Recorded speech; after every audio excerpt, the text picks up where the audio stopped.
to ask you if you are ready to get started. So, okay, yep, I think everybody's ready. Everybody's here. So, good afternoon, everybody. Today is the March 3rd, 2021 MAG Standards Details Specifications and Details Committee meeting. Call to order instructions. Call to the audience to attend the meeting by technological means. Members of the public may either access the link to watch a video stream on the MAG webpage by clicking on the View and Listen link provided under the Related Links section at www.azmag.gov/event/27096, or members of the public may submit written comments relating to this meeting to www.azmag.gov/comment within 1 hour of the posted start time for the meeting. Are there any actions requested? Are there any comments, Gordon? I have not received any. Okay.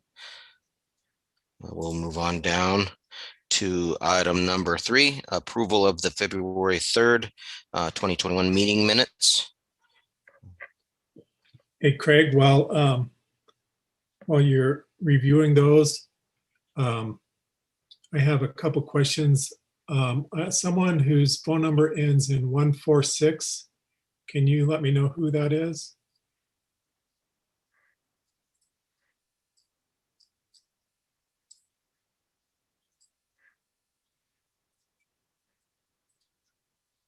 You may be on mute if you're trying to talk. It's a 623 number ending in 146. Also, it looks like we have Alan Smolko, who is the new representative from Phoenix Street Department. Would you like to introduce yourself?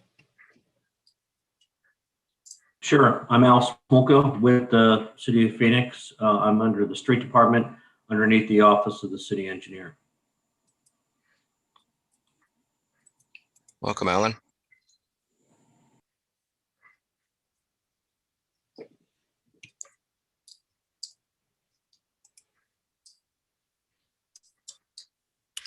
Don't know if everybody's had a chance to go over the meeting minutes from the February 3rd meeting or not. Keep moving and call for a motion. This is Carl Rockwell. I'll make a motion to approve the minutes. Thank you, Carl. Looking for a second. This morning, I'll second.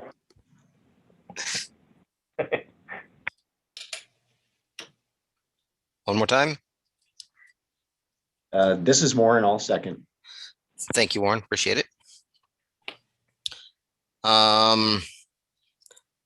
Looks like Gordon, was this a roll call vote or just an audio vote? We need to do a roll call on all these Roll audio call. calls. Okay. Let me pull up my screen to the attendance and we'll just add it on there. Okay.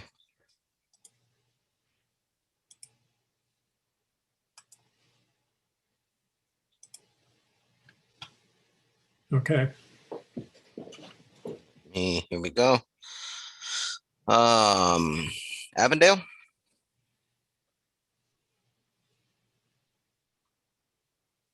Don't know if Jim's here yet. I'll come back. City of Buckeye is a yes. Chandler. Yes. City of El Mirage. Absent. City of Gilbert. Yes. City of Glendale. Absent. City of Goodyear. Yes. Maricopa County. Yes. City of Mesa. Yes. City of Peoria.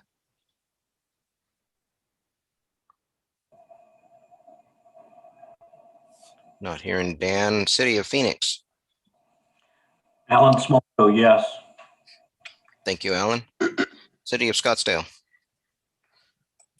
Yes. City of Surprise.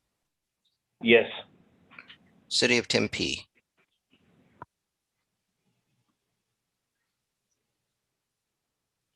City of Youngtown. Not hearing. Okay. Avondale, are you here yet? Yes. Thank you, Jim. Okay. Looks like the yeses get it. So the February minutes are approved as written. Thank you, everyone. Craig, did you see, I think it was Matthew Bryan said yes in the chat. I did not see that. Okay, we got Matthew. Thank you.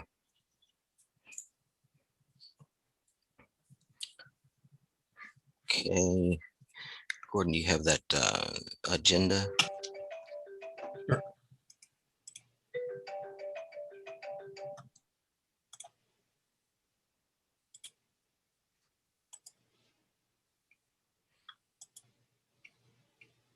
Okay, moving on to item number 4, cases under consideration. Case number 2101, miscellaneous corrections. Did we get any more on that, Gordon? I don't think we have we? We did not receive any updates this month. Okay. So if anybody has any comments or questions on these are just the updates and the miscellaneous corrections that we find throughout the year. If anybody has seen anything in the standards that a spelling error or something fairly small that we can just add to this list, that's what we're working on here. So if not, we'll move on to item number 5, case number 2102. It's the update to detail 110-2. Carl, anything on this? No, it just, I guess there's no example posted here, but the existing line type they have for jurisdiction is pretty thick, and it can block important plan information. That's pretty much the gist of it. And I don't know. I haven't gotten any feedback from anybody. I don't know if there's any discussion on that today. I can wait. I don't have to look for a vote today. I can wait, see if there's anything else. But that's pretty much what this is all about. Gordon, do you happen to have that detail handy? I'm just thinking, Carl, if nobody's really talked about it, then maybe it'd be a pretty good idea to get it on the agenda for a vote next month. Yeah, that'd be good.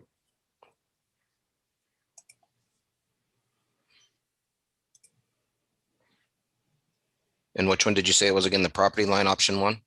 This is the one we're proposing. The jurisdictional boundary option 1 is what we're proposing. The one that we have currently is about 3 or 4 times thicker than that line, and it can block important information on a plan set.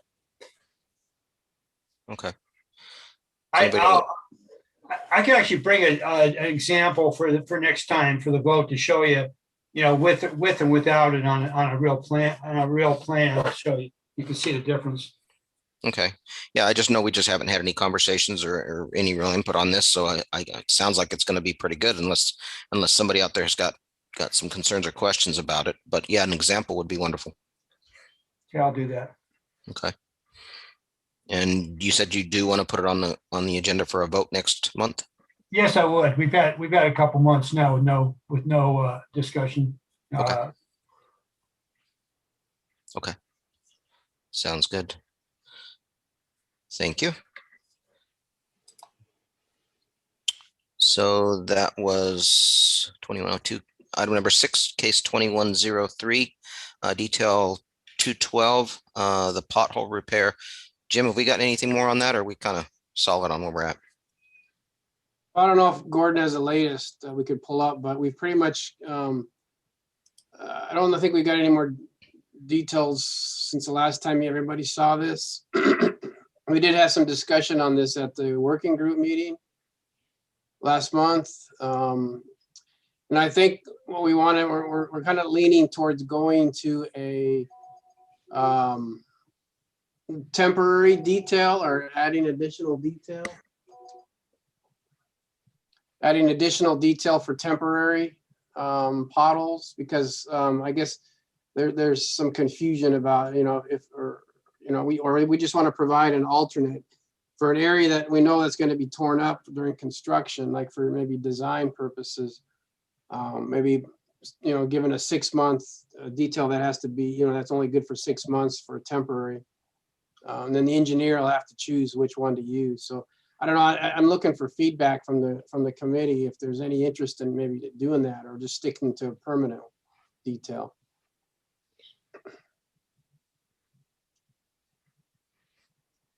Any I thoughts? think that'd be a good idea. I think it'd be a great idea because, like you said, if you're doing some potholing for a water line in the middle of a road, those potholes are going to be consumed by that trench. And from what we were talking about in the working group, the cost of the permanent potholes are almost double.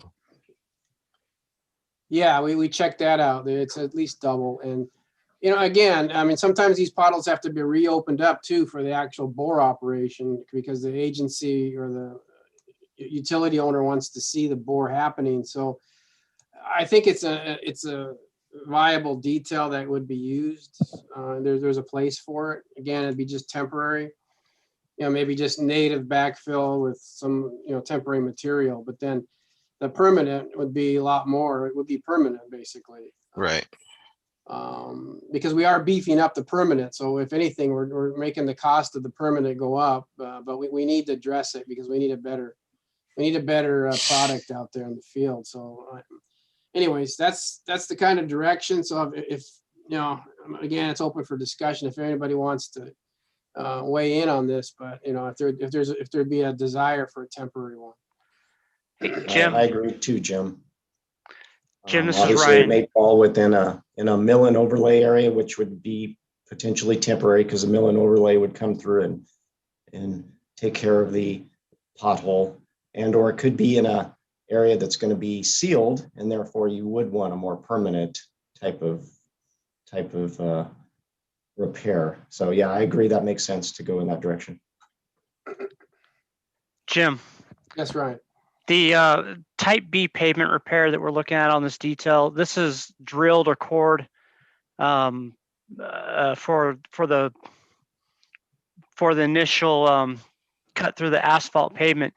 Do all of the utility exploration companies, boring companies, whatnot, do they all use this style, or are there companies out there that don't have this capability?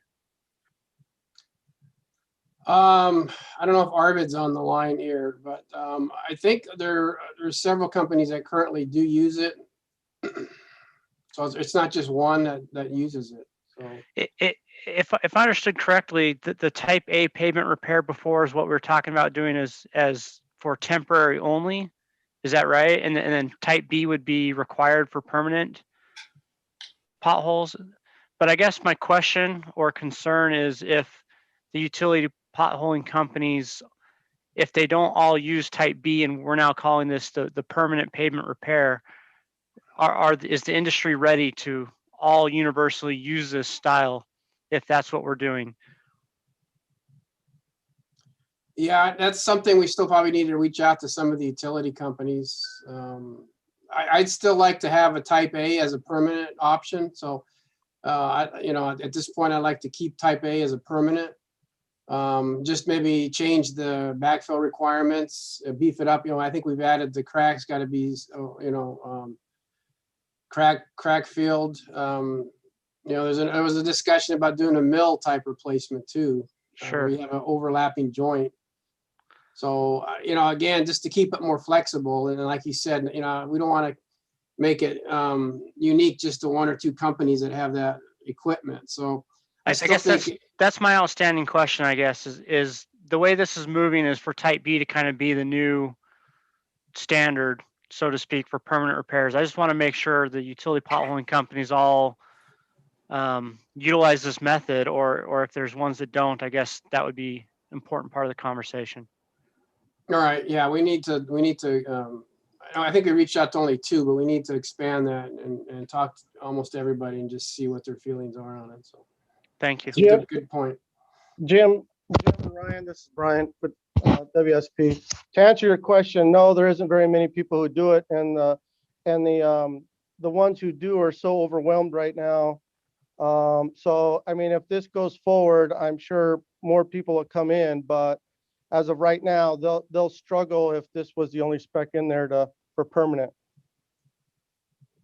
Yeah, that's my feeling, Brian. So again, I think type A, and B still need to be considered on this detail here for permanent. We should move in that direction. But all I'm saying is that we would provide an alternate detail, like a 212A or -1, and then maybe relax some of the backfill requirements for and call it a temporary. Yeah, I would support that. I think that's fine. I just didn't want to lose the current details for permanent repairs quite yet. If the companies out there aren't quite yet capable of doing the type B, so that adding one for temporary I think makes a lot of sense. Is Yeah, there any agency agree. that has a temporary pothole detail already created, or?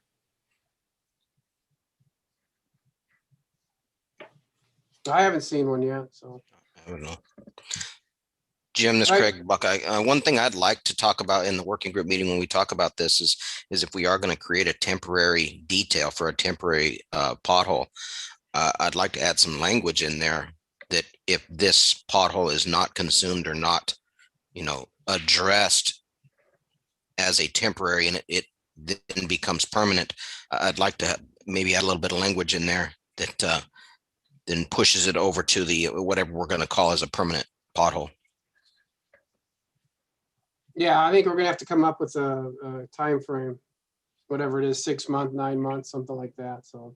And this is Warren. Craig, on that point, that gets into maybe looking at section 321, and that would be the language that we might want to kind of revisit in there. Okay. Or even reference that section if it's already there. Maybe. Yes, definitely. But yeah, I So- mean, in the future, we may eliminate type A if more companies and agencies go towards the type B. But I agree with Brian and Ryan. It's not, I don't want to, I want to leave it up to the agency. The agency wants to push the type B, then there's your detail. But, there's still a type A. We just need to maybe beef that up, make sure they don't fail as often as they are. And then leave it for now and then create the temporary, and then maybe in a future year or something, if we maybe we'll deem it necessary to get rid of A. But for now, that's the kind of the what I'm hearing and what the direction I think we should go. Sounds good. All right, any other comments? Good discussion. All right, thank you. Thanks, Craig. Thank you, Jim. Sorry I'm late, guys. Oh, there you are. Oh, Sorry. Life. So Arvid, just to come back to you real quick on this one, we just talked about 212 detail. One of the questions that came up was the type A and type B. I think we still want to keep type A as a permanent because there's not enough companies out there that have the capabilities to do type B. So do you have anything you want to add to that?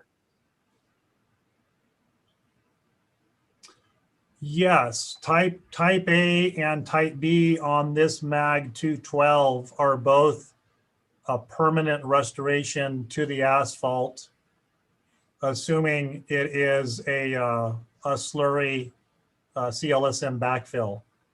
That's the one thing we talked about, I think, last time. And then the 213 was going to be the just a temporary only, correct? Yeah, I think that's the direction we want to go, but Okay. the consensus is we want to keep type A in there as a permanent as well. So 2 options for permanent. So Agreed. Yes, you're going to see more and more the core drilling take over as the preferred, but there's always going to be situations where a jackhammered hole or a saw cut hole is going to have to be used because a core drilling rig can't get close enough, and that's just the reality of it.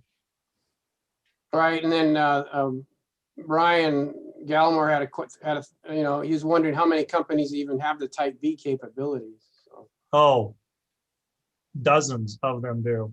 Oh, really?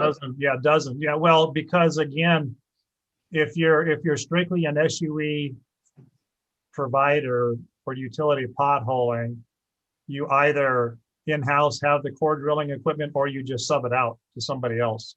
Okay, And there's plenty of concrete core drilling companies all over the valley. So if the industry of the vacuum utility potholing companies don't provide it in-house under their own services, they sub it. So, but it's a very common method that's used regularly. It's not restricted to, oh, you have to own a core drilling unit. It's you can even, prior to buying a drill rig ourselves 2 years ago, we subbed it out for many, many years. all right, Thank you, Arvid. thanks. Yeah, you bet. Sorry I'm late. All good. All right, if there's any more discussion on case 2103, detail 212. Just real quick for my benefit, after last month's meeting, did you want me to take lead, Gordon, on creating 213, modifying 212 to create 213, or were you going to do that? I failed to follow up with you on that. I don't think there was really any discussion on who was going to be leading or creating the new detail.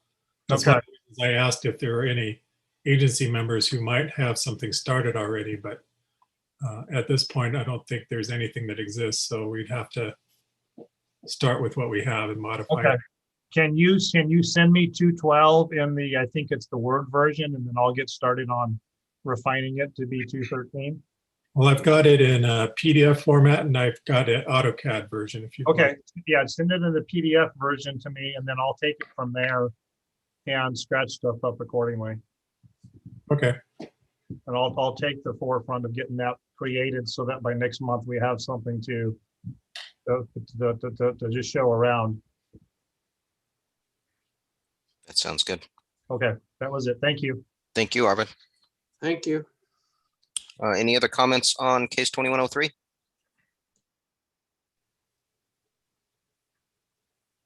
Not hearing any. If we can move on down to case 2104, updating detail 422-1, 422-2, frame and cover adjustments. Warren?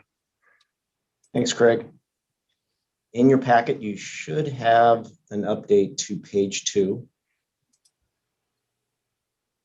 We had some good discussion in the working group, and we're fortunate enough to have both the rep from Cretex and the rep from LadTech in attendance. I think thanks to Paul Nebecker for sharing that out.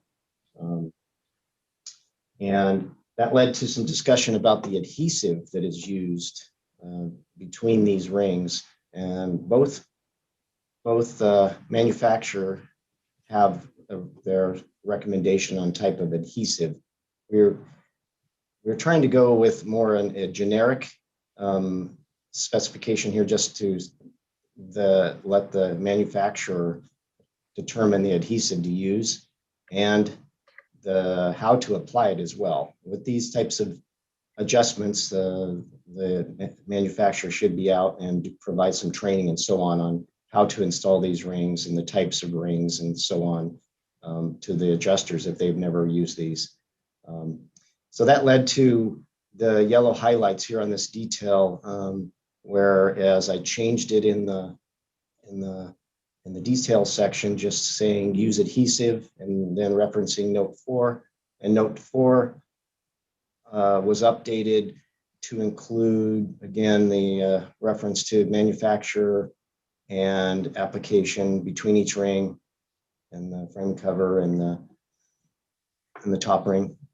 And then also we had some discussion about the adhesive and whether it would meet the vacuum testing requirements.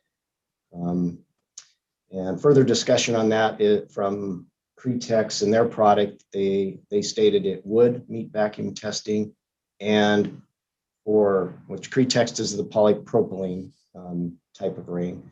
And then from LadTech, they provided information after the water and sewer that their adhesive would meet requirements. And of course, in order to meet requirements, you have to have a solid bead all the way around if you're going to do vacuum testing.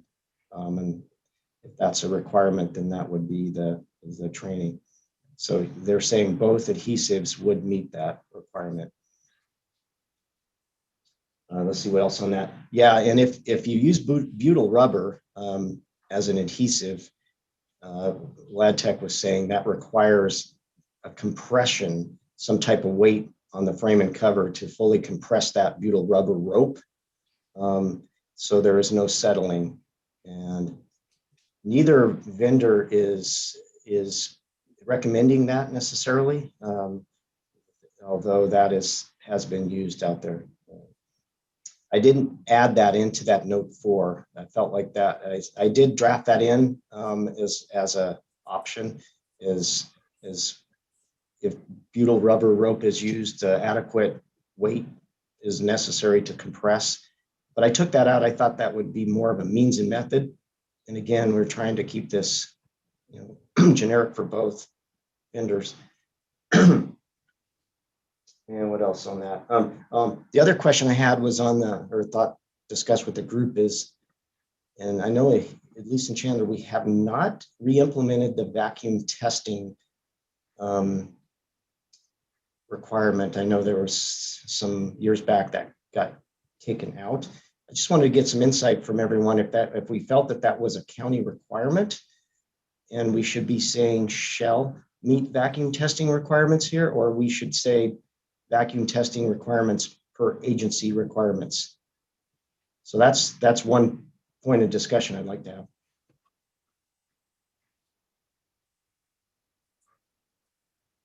Jim, correct me if I'm wrong, but didn't we actually add this into the 610 standards, 611 standards last year? Year before last? 611. Yeah. I don't remember if it was a shall or not. I know for Buckeye, it's a shall. It's 100% vacuum testing. And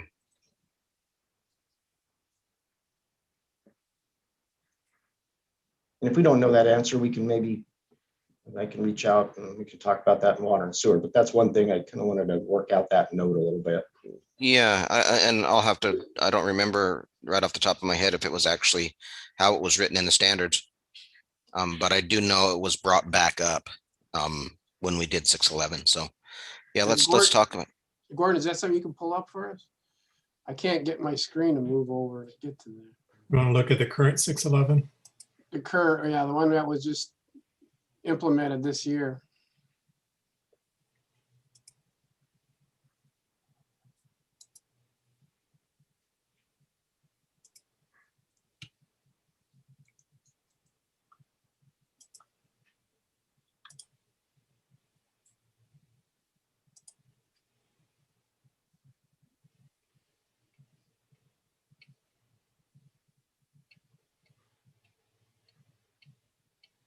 It'd be in the sewer part.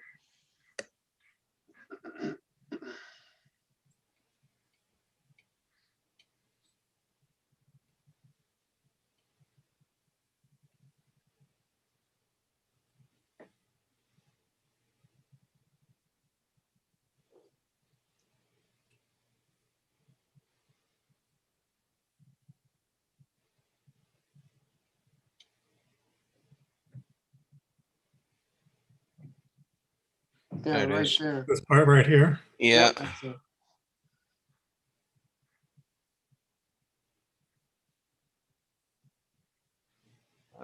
Kind of get an all new sanitary manholes.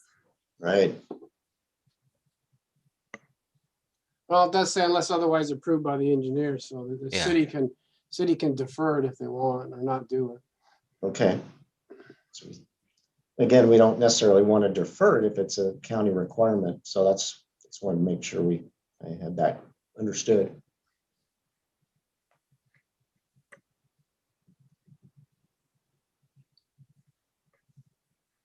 I don't want to speak out of turn, but I don't believe it's a requirement. But I'm honestly not completely sure. Hey guys, this is Rob with Avondale. Yeah, I do remember one time there was a state law that required it, and I guess that law was repealed at one point like 10 years ago. I remember we were talking a while back about it, and we were talking about some cities were doing both spark testing and vacuum testing. Myself, I've usually done spark testing without the vacuum testing. So I thought we were kind of leaving it up to the agencies if they wanted to do both or either one. That's just the last time I remember we talked about it. That does ring a bell. Yeah, I know Buckeye does both. We'll do the vacuum testing and then the coating and then the spark testing. I know that if you get a pinhole or something in your structure and you've coated it, there's the chance of pulling that coating off. Well, I know I've had discussion with our public works and you know, there's a push to go to, you know, the polymer manholes and alternate material manholes. So the coatings, you know, may, you know, start to dwindle now if you don't need to coat a manhole if it's got a polymer or, you know, HDPE or whatever. So the concern is that, well, you know, these are lightweight and, you know, they've got sometimes newfangled pipe connections in the base. So there seemed to be a interest in definitely doing the air test, you know, for these alternate material manholes, just to make sure they're sound and backfilled properly. So that's kind of, you know, why one of the reasons why we put this in here is that, you know, you don't need to necessarily do both for a conventional lined manhole. You know, spark test might be enough, but the air test was also, you know, was also pushed to go because we wanted to test these new manhole products coming into the market. So. Thanks, Jim. So, Well, going back to the detail, given that, maybe we leave that sentence as is for a while until we get some more input. Adhesive shall meet vacuum testing requirements. I'd leave it in for now. absolutely, I'd leave it in as well. All right. So, Anything else on that we discussed in working group that I'm forgetting to chime in on?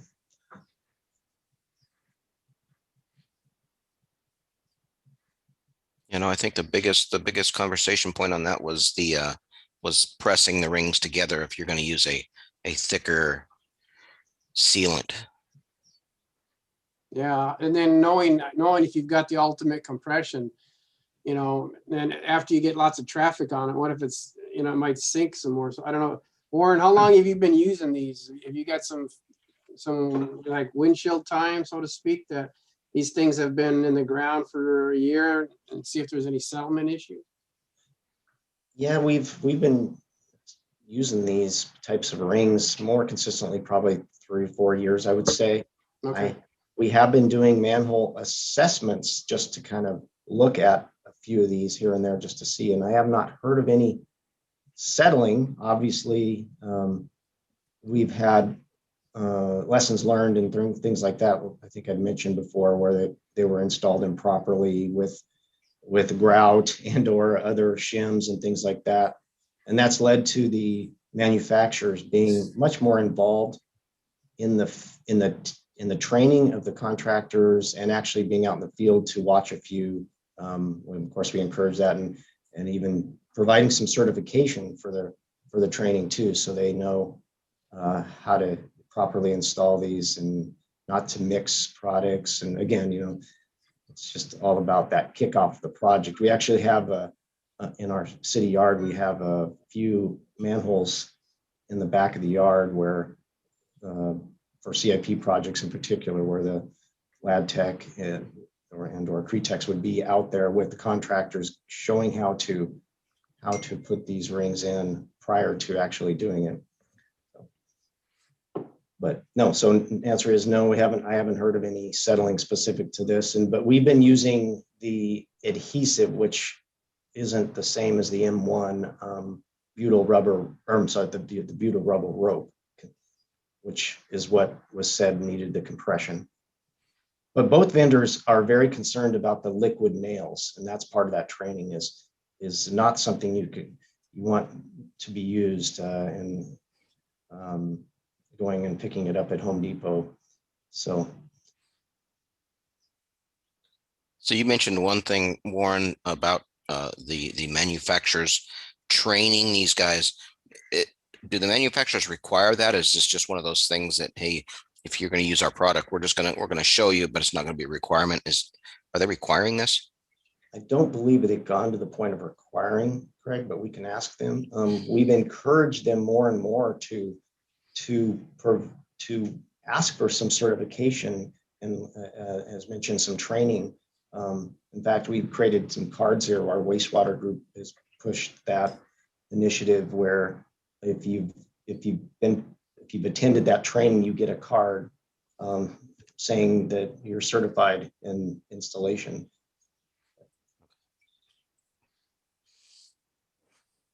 Thanks. Okay. Any other discussion?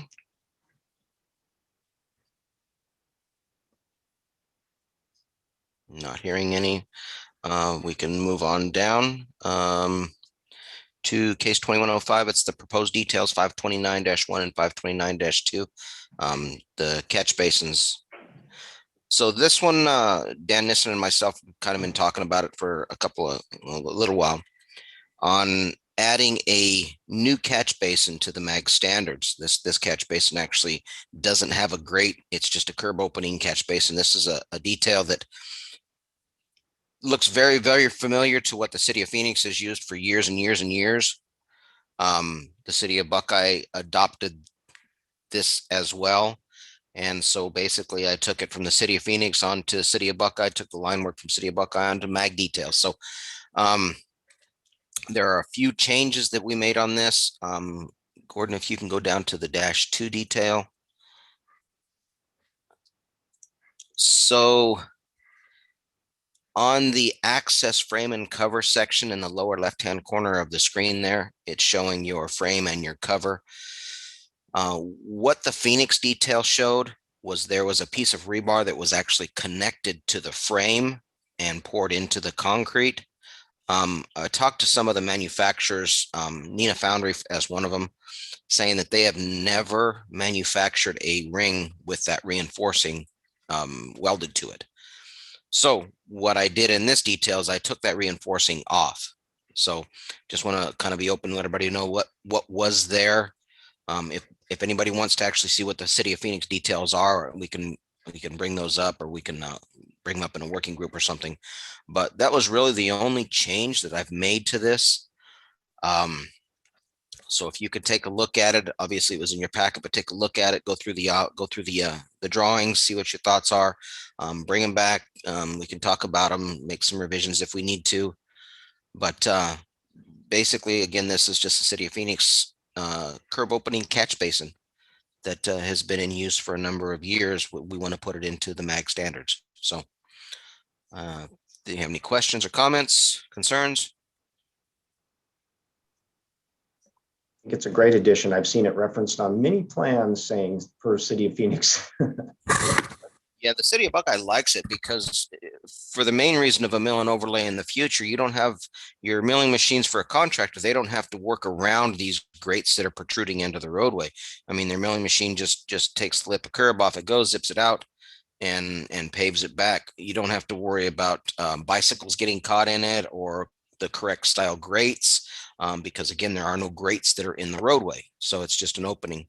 So it's been something that we've utilized for a number of years with a lot of great success.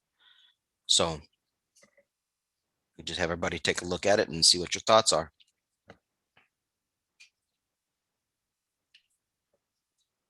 Other than that, item number 9, case 2106, proposed new detail 272. Warren? And I brought this up as a potential case, I believe, in the January meeting, and then based on that discussion, I retitled it. I think Paul Nebecker made a good point about, obviously, this would be more or less for retrofits, for road widenings, and so on in the median or the outer curb. we would not want to use this for new construction necessarily. And obviously you'd want the valves and the water alignment to avoid this situation, and maybe sewer rotating a cone, so on. But it does come up occasionally for CIP roadway widening projects and so on. So this is the detail as I've seen it on a number of our CIP plans as a detail. So having it as a reference makes it a little easier. So Warren and Chandler, do you guys, being you're talking manhole or water valve, do you guys actually replace the frame and cover for a manhole to a watertight? Obviously, this is where you're going to have a substantial amount of water drainage. Is it a watertight frame and cover? Well, that's a good point. With the new composite frames and covers, they are technically more sealed, but no, that has not been a discussion item. Yeah, that may be something we want to talk about, because that's Or a median, that isn't a median, wouldn't be an issue, but if you have it on the outer curb and a gutter, you're right. That's it. Correct. Right. Yeah, we've got a standard if we're within 5 feet of a drainage scupper, or not scupper, sorry, valley gutter, curb and gutter, then we put a watertight manhole frame and cover. So that we could add that as a note on here. That would make sense right? Mm-hmm. Good comment. So this is Roy. Just looking at the detail, kind of looking at the interface between where let's just say where the gutter pan looks like it would match into the concrete collar. Whether we'd want to, instead of follow the face of curb radius for our lip of gutter pan, so to speak, maybe taper it back the other direction. So when we come in with a mill and inlay, you're not having to try and mill out those inside corners. I see what you mean. That makes sense. Yeah. Right. That note number 2 says monolithic. Oh, gotcha. But you're right. I'm visualizing what you're saying more from that expansion joint perpendicular over and more of a tangent to the outer right collar, right? Yeah. And of course, this is just schematic, so it really depends on where your valve or manhole lives in relation. You could still probably end up with something like you have it drawn here if it's far enough out. But that was just something that jumped out. Well, that's a thought. And the other obviously thing is having this was to retain the landscaping so it wouldn't bleed into the roadway.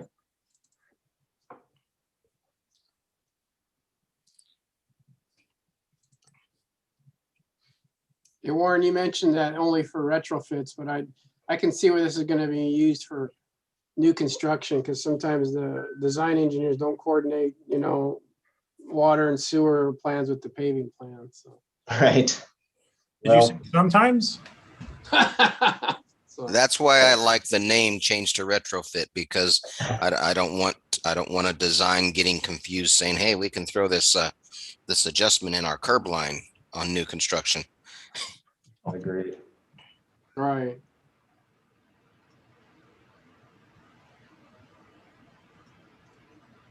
Well, they'll use it for new construction, I guarantee you.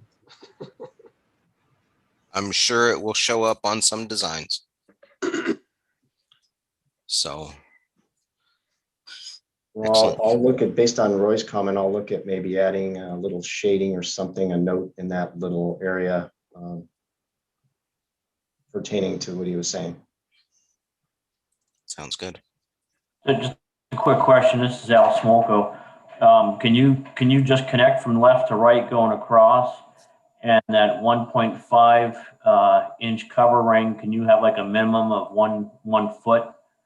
And that way you can keep your milling machines and everything else perfect, but just add a dashed line, connecting points, left to right. Provide a minimum of a foot, and that way it gives them the flexibility depending on the manhole size or radius. I think I hear you, but also this placement of the manhole may not always be where we see it or the valve, right?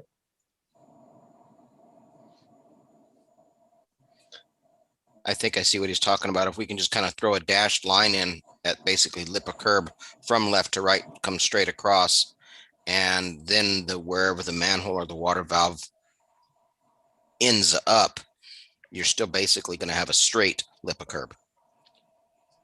I see. Yeah, you'll Okay. still have your concrete collar, but you might want to give it, like a foot minimum or something like that. Oh, okay, Alan. All right, thank you. I see. Yeah, I'll look at that. That makes sense.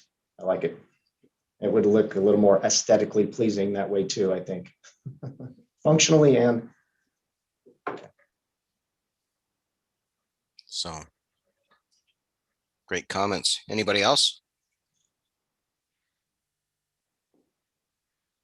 So we'll probably bring this back up again in the working group. Thank you, Warren. Moving on, item number 10, minimum compaction testing frequency requirements. Jim, were you going to talk about this, or Rob, or either one of you want to talk about? We'll probably do it tandem. So I understand this is a case that will be coming up here shortly. We'd like it to be a case. Anyways, we talked about doing a table to kind of generalize and summarize some minimum trench density compactions. We've struggled with a lot of projects and developments in getting testing that we think is adequate. So Rob spent a lot of time on researching this, and so we've got a good collection of what other agencies are doing. So the hardest part is just deciding what we agree with to put in these tables. One of the reasons it would be good in talking to some of the testing companies is that, when they bid projects, sometimes they don't have any idea.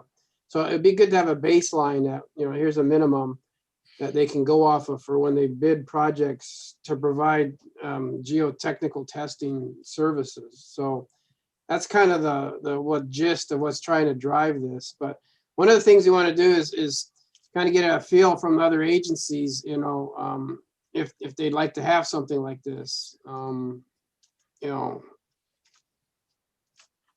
I don't know, Rob, if you want to add to that. Yeah, sure. Yeah, just the point is to try to get some uniformity across the valley as much as we can. Yeah, as you can see from that table, I kind of just did the ranges from the least frequent to the most frequent testing. Some agencies don't have requirements they could find, and then some are pretty well nailed down. And then, part of the question is where do some of these requirements come from? Agencies might have had them, they've had them for years. They brought them from somewhere else. So I think there's room for a lot of consensus. Some places we're closer than other places. So it would just be good just to have what we can in one table as a guideline. And maybe we can get rid of some of the supplements, or cities supplements, or maybe not as many as they need. Yeah, I was going through this, Rob. It was interesting to see some water and sewer services on final backfill. Some agencies are 10%, some are 100%. So you've got quite the range in there. So to Jim's point, I think that would be great for some of these testing companies. Is once you get a little more consistency, and once we get a little more consistency, then contractors' prices will start, being a little bit more, I don't want to say out of or under control, but you're going to know what you're going to be getting. Yeah, it's more predictable. Yeah, and we talked about it in the working group that we can always throw this in as, this is going to be a worst case scenario, and based on what the inspector is seeing in the field, that maybe contractors having a hard time getting compaction, then maybe we'll stick with what these are going to be the minimums. But hey, this the Acme Contracting, they're doing a great job, and they're hitting it twice now, and we're getting compaction, so maybe you can then loosen it up a little bit. So I think this is good. Look forward to this. Yeah. Well, So it was interesting because when we started looking into it, one of the companies here, geotechnical companies in the valley, were actually one of the lead engineers was actually doing this. Actually, what we were doing is because he had the same concern and frustration as that, these are all over the place, and he had a hard time just trying to figure out, well, what cities are doing what, and it's just he thought it was a really great idea, and I would think that a lot of the other companies would like that too. And again, it's just a baseline standard. If agency wants to do less or more, they can do that. But there's just no consistency out there. And one of the other things that we'll probably do is have a different table or different frequency for native materials versus ABC, because native is just more unpredictable. So you might basically we'll have one just for subdivisions, and then one for ABC, that type of thing. So we're really and Rob's been working on a list of other contacts. So one of the things we like to do here is maybe add to that list, or in the other agencies here online. If you've got designated people or somebody that'd be interested in your department, division, or agency that you can get in touch with Rob and can work on it, that would be great. So, Hey, one thought, Rob. I know most of us have internal CIP inspection groups, but we also use a lot of outside firms for CM services, right? okay. Might be good to, kind of extend this out to some of those well-used CMs in our agencies, just to get some other external input, kind of internal, because they're kind of an extension of our city service, but those CM services might be able to give us some insights, because they're often the ones that are applying the testing requirements on behalf of the city, right? Sure. Yeah, that would make sense. I think there's about 3 companies so far, 3 private companies that want to be part of it, and then I think about 9 agencies so far. So I like to get as many as we can from as many agencies. Some agencies have 2 or 3 people that want to kind of participate. I'd like to have more representation across the valley, as many cities as possible. It depends on people's time, of course. Ideally, whoever's voting, or else whoever's voting when it does become a case, if they have someone in mind that they can talk to, that's with their agency that kind of represents their agency for the testing, would probably help us in the subgroup, working the numbers together and everything else. So that way it's more consensus when it goes to time to vote. Speaking of that subgroup, Rob, did you have a date and a time when you wanted to meet for the first time, or are we still working those details out? It's still, so Rob Duvall from Phoenix should have sent an invite out for, I think it's for Zoom. The first one's tomorrow. It's just a kind of initial kickoff meeting tomorrow at noon.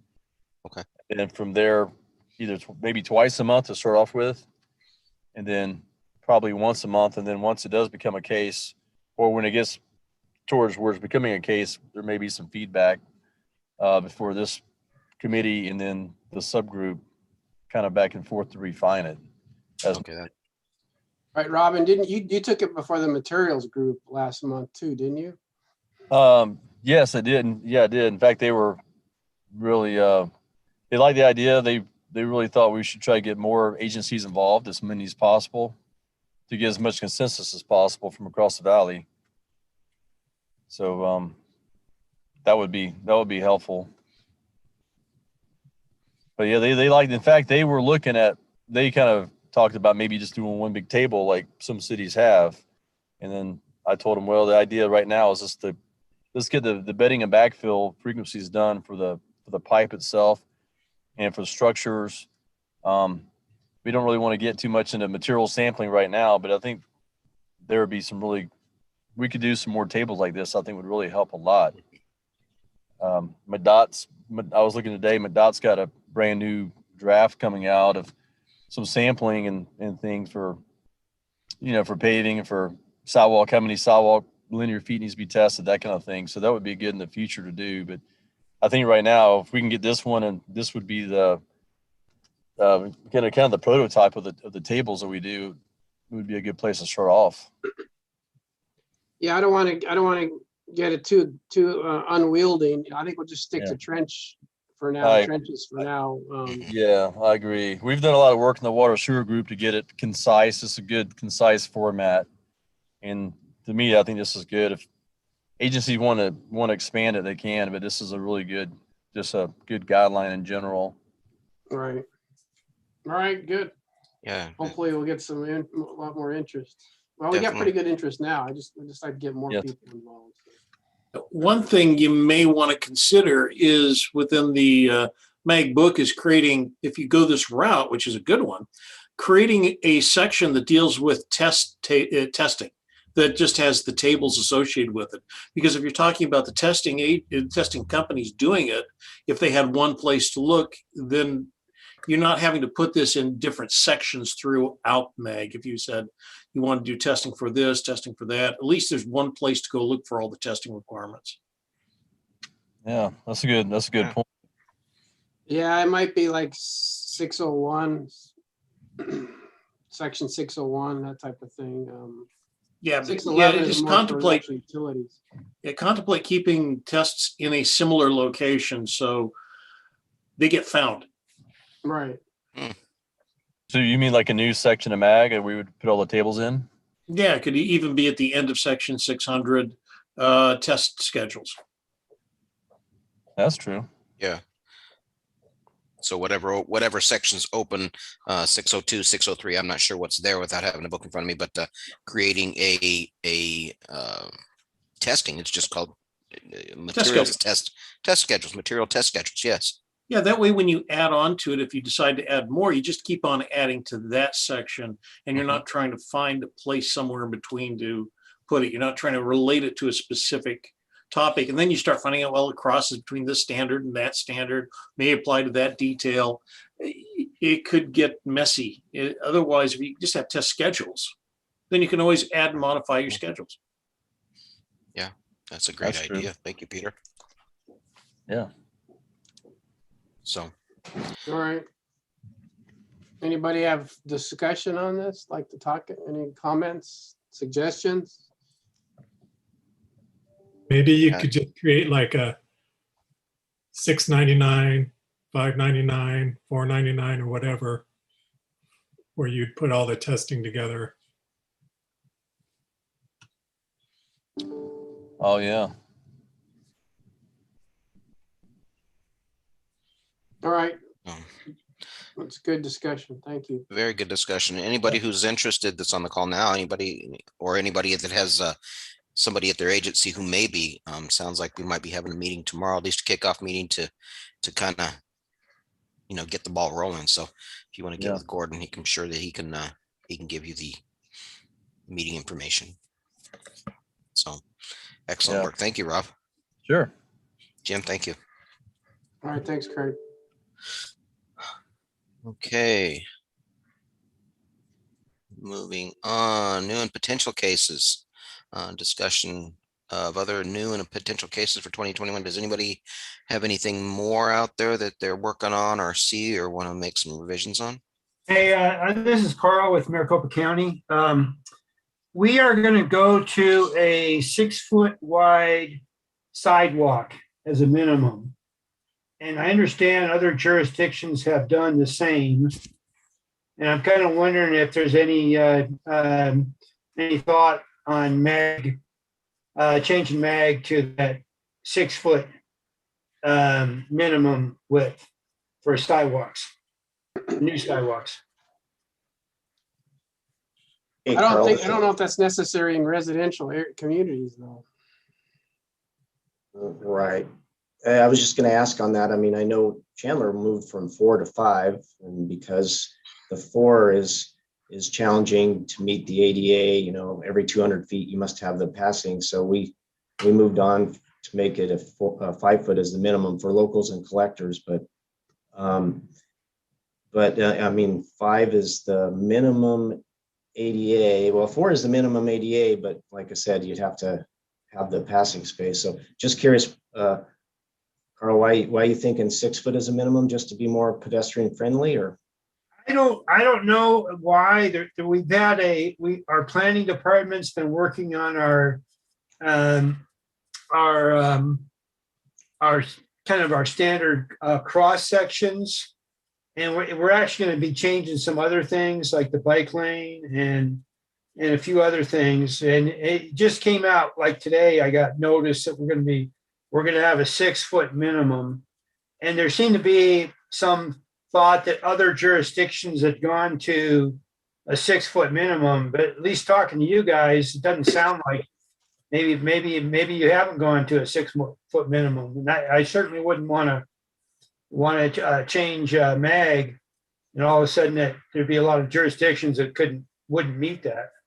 Yeah, So- I think that'd be a problem, Carl, because a lot of I don't know about other agencies, but we've got like specific plans and specific street sections for different types of road types. And, they call out anywhere from 5 to even 8 foot, like if there's a high pedestrian area in front of schools, we have 8 foot requirement. So there's a variance. And I think that's the same in a lot of other cities, agencies. So I don't know.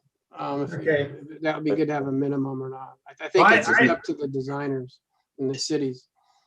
Also, Carl, keep in mind that, what we found when we moved from 4 to 5, obviously there's a lot of domino effect from the right of way that you need to street lights that are 1 foot behind back a walk to other public utilities. So it just kind of creates a little more of a challenge to fit everything in there when you go wider. Okay, I feel I have the same feelings that you're going to be. The first question: if we're adding 1 foot of sidewalk, what are we taking away from? Because a lot of it is barely fits in the minimum right of ways as it is. So, and again, I haven't seen the final versions of these cross sections that our planning department has been working on. So, I just wanted to throw it out there. It's something apparently coming, and maybe I'll have more to show you guys at the next meeting. At least to give you kind of a heads up. But I guess I'm just asking: is there any push to go to a 6 foot minimum? And it doesn't sound like there is. So.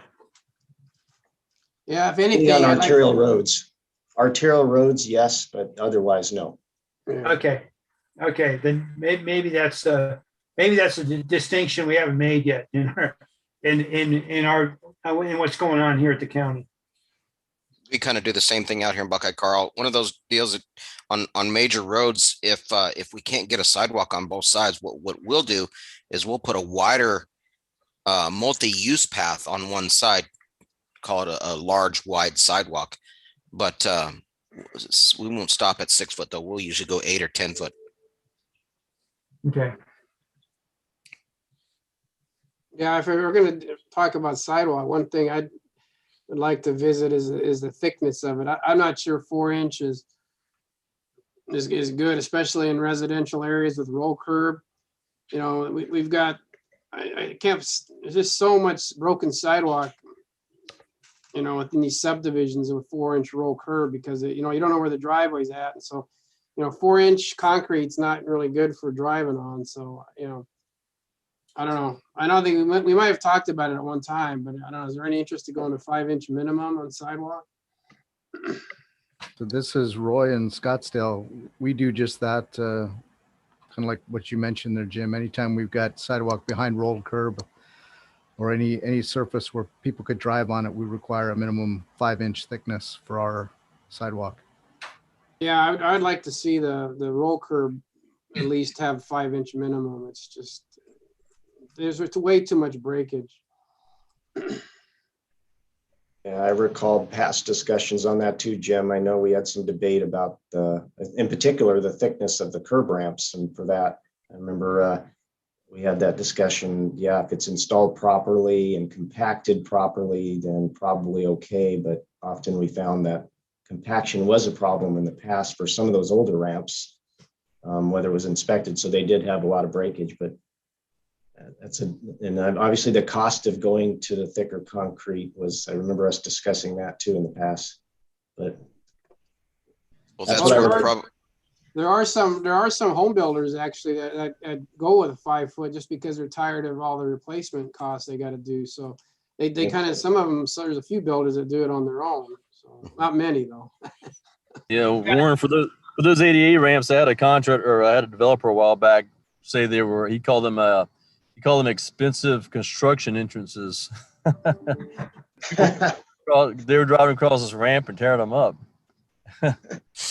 Yeah, we could even address this thickness issue with Rob, with your compaction, because again, I mean, if you've got a good solid foundation underneath concrete, I mean, you're 2,500 psi concrete, as long as you've got a good solid foundation, 4 inches may be good. So if we could beef up a testing spec and stick with a 4-inch concrete, But I agree with Warren. I believe that our failures and our cracks are all because of a bad subgrade. Thanks, Craig. That reminded me too. You're right. But also remember, we upped it from Class B to Class A concrete too, hoping that would help, because the older ramps spec'd out a Class B, and I'm not sure on the sidewalk if it is still a Class B or not. No, sidewalk is still Class B, and it's only 4 inches. But we did beef up all the curb ramps with our recent updates. And Jim, if we go to a 5-inch sidewalk, we probably will end up having to talk to the Home Builders Association before we do that. Yeah, no, that would be a good idea, but I don't know. Yeah, well, part of it's construction traffic, the trusses and the concrete trucks and the guys that have tile. I mean, these builders, by the time they're done building the houses, they're trashing the concrete. So that's bad enough as it is. But the driveways themselves, they're being beaten up pretty bad. Yeah. Too bad. Yeah, I was just driving through a brand new subdivision we're working on in Seco just last Friday, and got stuck behind a forklift unloading roof tiles. There was 8 pallets on the sidewalk full of roof tiles. So yeah, we're not just talking vehicles, we're talking construction material. I guess now that I start talking about it, you're at 2,500 psi concrete. Yeah, these roof tiles are much more than that. So, but that's another reason for the 1-year walk after the subdivision's been built as well. That's true. With Well, but see, the subdivision, I mean, they're building pretty good now, but the problem is that, Yes. slower times, the 1-year warranty is gone and they're still building Yes. homes. And so if the building inspector doesn't catch it, it doesn't get caught. And then our public works department gets called to go replace all the sidewalk that was broken. And so that's the push we're having. Why can't we build this stuff better to begin with? So, well, I think going to Rob's testing case, a little thicker concrete, I think all this is going to help. But it's also going to drive up costs. So, definitely think the Home Builders Association is going to want to probably talk about this a little bit as well. well, yeah, no, I agree with Dan. We need to do that, but if they're probably going to frown on it. But then the thing is that, okay, then we need to ask, and then what do you propose to do a better product? When we're not replacing it. So. And to your point, Jim, you talked earlier, some developers are already doing that. We've got Pulte up in the Sun City Festival area that they're actually pouring thickened edges. So when they do drive over it, these home builders are starting to realize that, hey, if we cut corners up front, we're going to be paying for it at the end. So, I think it's definitely worth the conversation. Sure. So. Yeah, and some of these developers have already gone to Mag A on their own. They just figure it's cheaper just to pay for the better concrete and have less package later. Correct. Because they can't, you can put signs up about finding somebody for driving across the sidewalk, but they can't prove who broke. You can't police that, no. No. All right. So going gangbusters, it's part of doing business. At that point, they're taking out several panels of sidewalk, and yeah, I don't know that it's really put in as well as it was when it was monolithic. So Well, good discussion. Yeah. I'm not sure about the width, but definitely the thickness and the subgrade and the testing and all that. I think it's all going to start working together and back to the consistency word that we all been working on. You know, Mag's been working on that for a long time. If we can start removing some supplements and start being more consistent across the valley, these contractors can come through here and be able to competitively bid and build. So excellent conversation. Thank you, everybody. Any other new potential cases? This is Al Smolko. I had someone from Phoenix, Keith, wanting to bring something up. I think, Gordon, do you have it scheduled for next month? I think that's a discussion that Peter wanted to talk about during his report on the outside right-of-way working group Good. on how Thank he wants to put those cases together. Okay, thanks. Okay. Not hearing any. If we can move on down. Item number 12. Working group reports. Water and sewer. Jim? Yeah, well, we met on February 16. Talked about the pothole case we talked about previously, so I'm not going to go over that. Then we talked about the minimum compaction testing densities. We're going to introduce a case here on these, adding to the 611 for testing of potable water hauling requirements.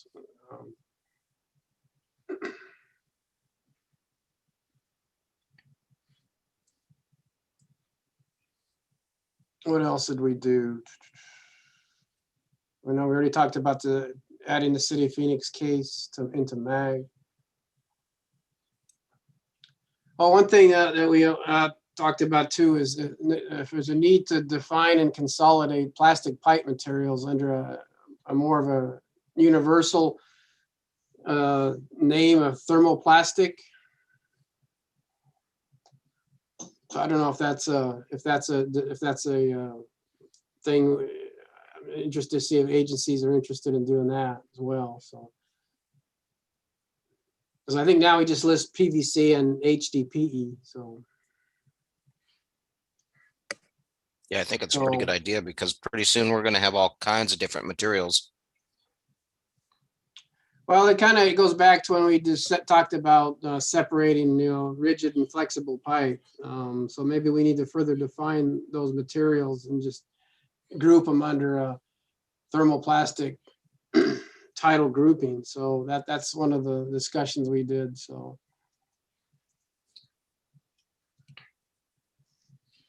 That was about it. Okay.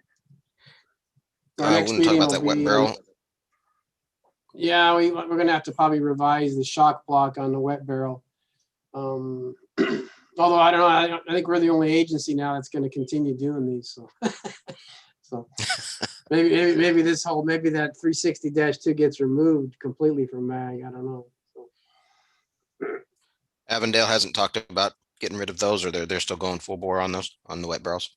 We still are, yeah. We brought in the fire department, and they're still in favor of doing them. So they like them for some reason. So.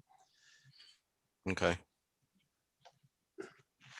But this is something that I think we're going to be more faced with, with all these different alternate materials, like with the manholes. I mean, we're constantly, dealing with manhole, new products. So, the problem is that, we're trying to keep it, competitive and flexible, but there's so many new materials coming in, and that's sometimes you really it causes you to re-examine the spec to see if it's still going to be useful, or to expand the spec to cover the products. So I think that's something that's going to happen more and more with these more alternate materials coming in. I think also the challenge is you've got to be so forward thinking that you've got to kind of anticipate what's coming. And the challenge with that then is if you start to get ahead of what's there, maybe we're writing specs that don't actually work. So it is. Yeah, I remember bringing that precast manhole based case to MAG a number of years ago. Since then, we've changed it, I think, 2 or 3 times. Right. So, but no, all good discussion. Yeah, the other thing I'd like to look at is changing or clarifying the manhole, the deep manhole. There's a note on deep manholes. I think it's only 20 foot of cover, greater than 20 foot of cover. You know, you're supposed to have an engineered base, or basically, still reinforced base. But it's not really clear. It just says 20 foot. So I think we need to specify, is that from invert or bottom of the structure or what? So that might be a small little case I might bring forward just to clarify that. So. Okay. All right. Well, thank you, that's Jim. Next, we are going to meet, since March is a large month, a lot of weeks, has what, 5 weeks in it? Yeah, so we want to do, I think the next meeting will be on the 23rd. Tuesday, the 23rd instead of, so this will be different because it'll be the 4th Tuesday instead of the 3rd. So, so that's our next meeting time, it'll be March 23rd. So want me to go ahead and switch that meeting because Yeah, if you don't mind, Gordon. we had it on the 16th previously. I like to keep it a little closer to the main meeting. That way I'll remember stuff better. So, anyways, that's it. All good. For our group. Thank you, Jim. Appreciate it. The next one, Gordon, if you want to throw that agenda back up real quick. Sorry. Asphalt materials. Greg, Brian, Jeff.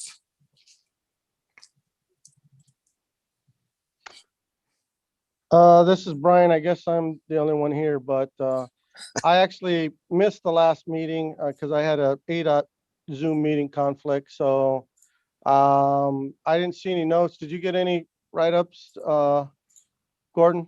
I did. Let me switch over there real quick. Okay. Yeah, so Jeff, I mean, Rob's talked about the meeting, about the minimum frequency testing. And then I think Jeff wanted to bring something about mortar and grout. So that's all that's pretty much on the agenda as of right now till anybody else brings anything. Okay. Sounds good. Thank you, Brian. Peter, outsider right away. Thank you, Craig. The outside right-of-way group has gotten busy, to say the least. And I'm going to, because I don't want to forget this, I want to thank Gordon for facilitating this so much, especially while I was out sick. It really helped having somebody keep the cats herded. We have had and broken into numerous groups, had numerous meetings. I'm going to try to summarize. Our main meeting was February 25th, just last week. We had about 15 attendees. The focus has gotten fairly strong on some of the low impact development work for both inside and outside the right of way. We had a nice presentation by Harry Cooper with the county flood control district on their low impact development, their campus improvements. He was talking about future design and construction guidelines, the progress they're making on that. A very interesting presentation after that by Ruben Lawley with the city of Phoenix on the Cool Pavement project. I talked to Gordon and I'd strongly recommend having Ruben present that at the very least to the materials and asphalt working group, if not to the group as a whole. Fascinating study work going on and the development of materials and standards for pavement maintenance related to these lighter colored products. I think it seems like it's taking off quite a bit. So great presentations. And again, we had a lot of people solicit a lot of interest in that. Casework we've got going on. We've got 3 major cases and then one very large subset of other cases. The 3 major ones, which I'd like to bring forward next time, either in whole or in part, will deal with vegetated bioswales. We're a little behind on that one. We're trying to get some CAD drafting to get that one moved forward, and there's still some debate on the vegetated bioswales. Had a meeting today. City of Tempe is primarily working on the sediment trap detail. We're really at the final review stage. It will be ready in April. I've got to talk to Eric Vance and see if he can get a sponsor for that one. And of course, Alan brought up the curb cut detail. Keith Kesty is working on with the City of Phoenix, and that one is ready to bring forward as a case. So we've got these three major cases that we've tried to develop. I'm proposing that we bring them and present them as a package so you can see first of what we're doing. Some of these are definitely outside the right-of-way. The vegetated bioswales, most definitely. The sediment trap is kind of a variation on the scuppers that we already have, but it's more of the stuff behind the back of sidewalk or behind the curb, as opposed to the scupper detail that shows basically the curb and the sidewalk. It's kind of this middle ground in between. The curb cut detail, I think, really does fit well within the existing standard and really would fit within there. This is what we're starting to see, is this variation of everything from pretty much in the right of way to this nebulous ground in between to definitely outside the right of way. So I wanted to bring, even if all the cases aren't ready, I want to at least show you what we're doing and then move forward with the ones we're definitely ready to move forward with the cases and have some discussion on how we want to do these as this continues to move along. I noticed last meeting there was quite a bit of discussion. So in terms of where these documents would be, I think that what's going to basically happen is this group has got to vet them as they come up saying, yes, we want them in the current standards. Well, let's think about it, or definitely we want these ones as something that's outside. So we're moving forward with those three details as kind of our test cases to give you a good flavor of what will be coming up in the low impact development. The other very exciting area has been the landscaping and irrigation standards. We've broken off that as a subgroup,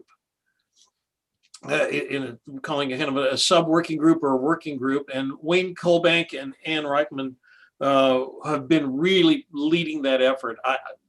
I'm there really as an advisor to them, and as they bring stuff forward, to kind of, as Wayne said today, my job is to keep the bumpers. So we keep these focused toward improved standards. The 50 volunteers is no exaggeration. These meetings have been extremely well attended. We're seeing easily 24 people on the calls, anywhere from 15 to 24 people are attending these.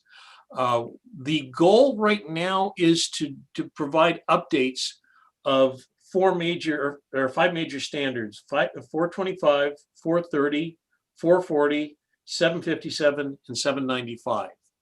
Those are standards that have not been updated in decades to any major degree, and to the point where there are some things in there that are so out of whack with what actually is getting done that they're probably not even being used. One came up today, wood headers. Nobody uses wood headers anymore. It's all steel and concrete. So, and yet we have nothing on steel and concrete in there. The way Wayne and Ann has done this, and Wayne has been wonderful about it, he's broken it up into 3, I'll call them case groups. And those case groups, standard 430 is its own case group. We've got 425, following my map here, 425 and 795 together, more of the materials, topsoil, and then 440 and 757 are being worked on different groups. He's got different meetings set up for each of these. We've had 2 meetings already this week, and he's got them scheduled about an every 2-week period to work on these. Then assigns, and we have volunteers from the different members, ad hoc folks there, who are then taking subsections. Take 725.2. I'll take that one. I'll work on that. So he's getting quite a bit of involvement with the different groups. And so we're starting to see a lot of people with a lot of different ideas coming in. Participation. I just want to kind of give you a cross section. The City of Phoenix, Maricopa County, City of Tempe, Scottsdale, Avondale, Glendale, Peoria, Chandler, Apache Junction, Mason, of course, ASU, and today we had Arizona Public Service involved with one of their specialists. So we're getting this huge variation of people. We've got people from vendors from different agencies. We've got people who are the consultants involved. The push right now is to try to have, by the end of this month, rough drafts put together of what each of the subject matter experts sees as improvements to those subsections, and then we'll start putting them together. Our goal is to try to bring forward recommendations to the outside right-of-way main group within the next couple months, and then before the July meeting, have them ready as proposed cases to bring forward to this committee. So, and as I've tried to explain to everybody, don't try to eat the elephant all at once. Let's go for things that are definitely needing improvement. These are going to be living documents now. We now have working groups that are going to be looking at stuff that we've never had a chance to look at before, and people really enthused. And as I said, it's a broad cross section of people, from agencies to consultants to. We don't have any contractors involved, but we do have some vendors involved. So, like I said, I'm very excited about where it's going right now. Our next meeting of the main outside right-of-way working group is going to be on the 25th of March, but there seems to be about every week or two, a couple, 3 sub meetings going on, everybody talking to each other, and it's being done through MS Teams, facilitated by Arizona State University, Ann Reichman there. One thing I do want to bring up, and we had it come up today, is this group maybe wants to think. In the landscape details right now, there's some confusion on, are we talking about landscape materials that could be used as driving, being able to drive on it? In other words, a stabilized decomposed granite, City of Scottsdale does, for example, or are we solely talking about vegetated areas? Mull that around for a little bit, because if we want to start talking about those materials used for those or techniques, they're very different. Now, and then that's where the vegetative people were explaining to me, and then I started thinking of it as an engineer, going, well, yeah, if I'm driving on it, I want it nice and tight, dust free. When you're planting something in there, you don't want that. So that's one thing we need to think about. Do we want to have 2 separate areas going for those kinds of standards that we're dealing with? And those are definitely, for driving ones, would be a right-of-way type issue. Hey, so, Peter, one thought on that point real quick. Yep. Is obviously in the right-of-way, I know this comes up with our streets maintenance crews a lot. Obviously, if they have to maintain retention basins with DG, that's a problem for weed removal, things like that. They just can't get their equipment down in there and things like that. So there's some thoughts just in general to keep in mind for maintenance and upkeep beyond driving on it too.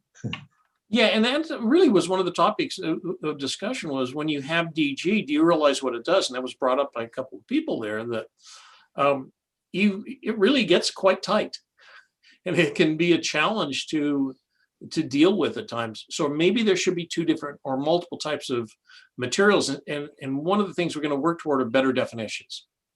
Have a material that has a description, that has properties associated with it, as opposed to just calling it DG, because all DGs are not created equal, all property materials. So we're probably going to, well, I can guarantee we're going to expand the what do we call it, inorganic material section of the landscape one to incorporate more types of materials. But yeah, you're right. We need to look at where it needs to be used. I envision we want to get this in front of everybody by July, so it can be worked on by the committee as a whole.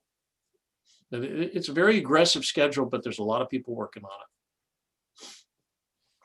Sounds like what is the adage? Many hands create little work, right?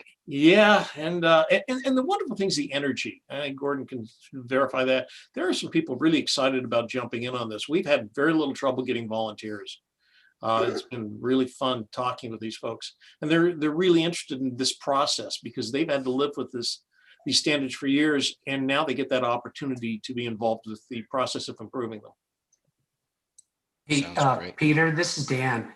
On the landscape committee that's working on this, One thing that I notice on CIP projects is our Parks and Rec folks want a lot of trees and landscaping in the rights of way and the PUEs. And they sometimes forget their utilities under there. And we can't put that type of landscape in there. So I hope that committee is keeping that in the back of their minds. Yeah, and one topic we actually did have, we hadn't talked about much about utilities below them, but we've talked about the utilities above, and that certain vegetation, and that's one of the areas that's going to be dealt with very in much detail. What is acceptable vegetation, and not just for the purpose of low impact development, but what can you put on top or underneath other things? And that's going to be definitely addressed in this. And I put a note specifically to make sure we talk about what can't you put on top of an underground utility also. Thank you. Kind of on that same note, I mean, it made me think about it. How close to put them to plant them by sidewalk? We've got a lot of sidewalk being lifted from trees that are not in the right of way. Unless there's some kind of root barrier or something being put in. Yeah, somebody's dealing with root barriers too. Yeah, I heard the term. I wish I was smart enough on a lot of these things, but one of the people volunteered said I wanted to put some section in there on root barriers. Oh, good. On that same note, Peter, we've got a standard here in Buckeye that we actually we prohibit specific trees because they are so aggressive. I'm sure you might have some information like that in there, or yes. Guidance maybe. Yes, very much. Wayne has taken on himself. He's going to go do the search of all of the city supplements. Now, I'm not sure if that's in a supplement or is it in a different document. It would be in a different document. I can send it to you. If you would, please, and then I can forward that to Wayne, because he's taken the task on himself to look up what the agencies are doing and identifying what needs to try to be incorporated into that. So if any of you have got those kinds of documents, just email the source to me, email the document to me, I'll get them in Wayne's hands. Sounds great. And that's the thing, we've got different people volunteering to do different aspects of it. So Wayne's the one that's going to do the vetting of existing data. Hey, Peter, it's Jim Battlewitch. Has there already been discussion or interest in looking at underground tanks for water retention, like CMP pipes, developing a spec for that? Yeah, and that's been thrown my direction, and unfortunately, my time has been severely limited the last while. But it's still on my list of things to work on the underground detention tank standard. Okay, good. One thing to keep in mind is backfill requirements on those things. So. Yeah, I was talking with Greg Creaser at Speedy. He's actually made a presentation on this, so he's kind of my reference source of information on backfills for detention tanks and the material types too. Yeah, and then also do they about corrosivity of soils and stuff, because I don't know if you remember back in the day, most of these things were lined with a bitumen or some kind of lining. Now they're just. They say they got a coating on them, but I don't know. If anything, it's a clear coat. I won't argue that. I agree. That minimum gauge requirement on the CMP tanks is very subjective. If you have standing water in it, the gauge may not be enough of a thickness adequate. I mean, you got the coating, and nobody wants to pay for the coatings. Yeah. Well, the problem is even just having standing water, that's not their function. They're supposed to be detention tanks, not retention tanks. Right. Right.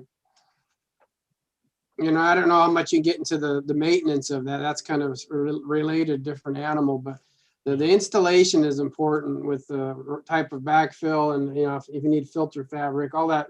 We need to try to develop a spec for that, because we're seeing lots of stuff come in that's kind of iffy.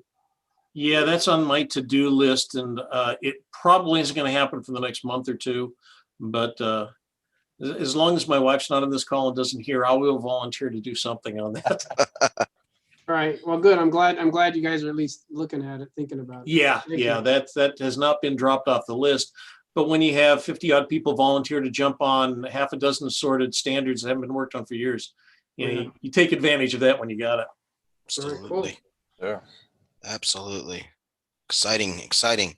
Yes. So we will be inundating you within the next few months on cases.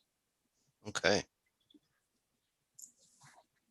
All right, moving on then. Gordon, if you got the agenda, I think that's pretty much it.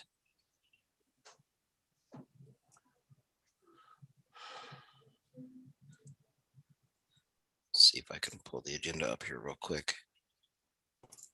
Sorry, I had to step away for a minute. No, you're good. You're good. So looks like the next one is City of Phoenix mag supplements or mag updates. Do we have anybody on that can talk about the City of Phoenix supplements to the mag? This is Al. I know they're being worked on. I don't have a specific update, but I believe they're ready to do their internal review, so something should be coming up shortly. Okay. Sounds good. Moving on to general discussion. Any other topics or construction practices or technologies that are out there? I haven't heard anything recently. Hey, Craig, just this morning, just one thing to share. Well, this came up a month or so back, and this may have come through your agency, and related to mag, mostly outside of right of way, but we've touched on this in the past. There's a new rule that hit the Federal Registry back in January related to the lead and copper rule for public water systems. Have you heard anything about that? Was that the NSF 5051? Yeah, I can't remember the number, but basically the scary part of it is the concern where we have to do a full inventory of all of our service lines in order to know what material. That's part of one of the requirements it is. But I know in MAG we've made some changes back in 2011. We had a lead and copper rule update back then, and we touched on a number of sections. So I think in terms of MAG specs, we've shored that up to prevent any new construction. But I just wanted to let everyone know that that's been floating around. Interesting. I have not heard that on my end. So I'll get you some more information if you guys want to hear. We can do that. I can reach out to our water resources department, see if they may have gotten anything. But in terms of the engineering department, we have not seen anything there. So definitely send it over. I'd look forward to looking at it. So, any others?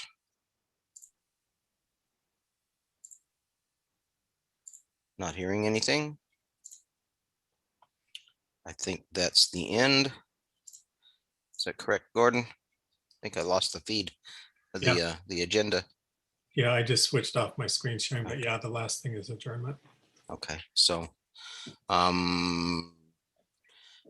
I think adjournment can just be an audio vote. It doesn't even need to be voted on. Doesn't even need to be voted. So I'll vote and say, look forward to seeing everybody next month. So everybody have a great rest of your afternoon. Thanks, Craig. Goodbye. Thanks, Craig. Thanks, everyone. Bye. Thanks.